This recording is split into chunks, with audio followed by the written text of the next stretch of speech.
1776 started off strong for the home side. Giga Chad Henry Knox went up to Fort Ticonderoga and nicked about 50 cannons, which he then dragged about 300 miles back down to Boston, where they set them up and aimed them menacingly at the British garrison. The British saw these cannons and had Vietnam flashbacks to Bunker Hill and decided to GTFO up to Nova Scotia. And needless to say, the people in Boston were stoked. So if you had to pick a day to time travel back to in that era, Evacuation Day may be the one. Now we go south for the first time, and we pick things up in late June at Sullivan's Island, which is just off the shore of Charleston, South Carolina. So if you'll remember, things did not go well for Britain and New England, so they are out of there and they're trying to look for something else to do. So they said, let's go somewhere with a little warmer weather. And naturally, like a Southern girl planning a bachelorette, they said, let's go to Charleston. But the Brits, like many of the bachelorettes, realized upon getting there that the locals didn't actually want them. You see, the British were under the impression that the Patriots in Boston were just a blemish of rebellion on an otherwise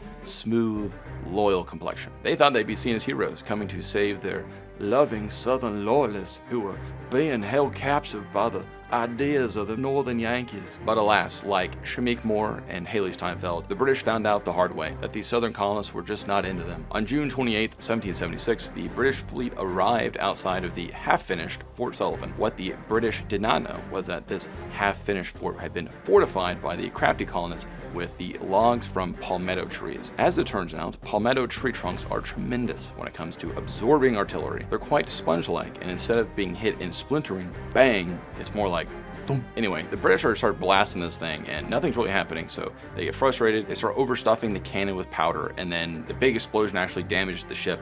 They gotta go away. It doesn't work. And ultimately, the English fail to penetrate into the Charleston harbor, so they're forced to turn around and slink back into the Atlantic. So again, they underestimate the colonists, and again, it ends in disaster. And the only thing that they've really accomplished is alienating more colonists from their cause. And just days later, on July 4th, 1776, the bros in Philly got together, hashed out the final draft of the Declaration of Independence. This meant that the colonies had banded together to cross the Rubicon, which removed any shadow of a doubt that the colonists were fully committed to breaking from British authority. So the die had been cast, and the stakes were clear: independence or bust.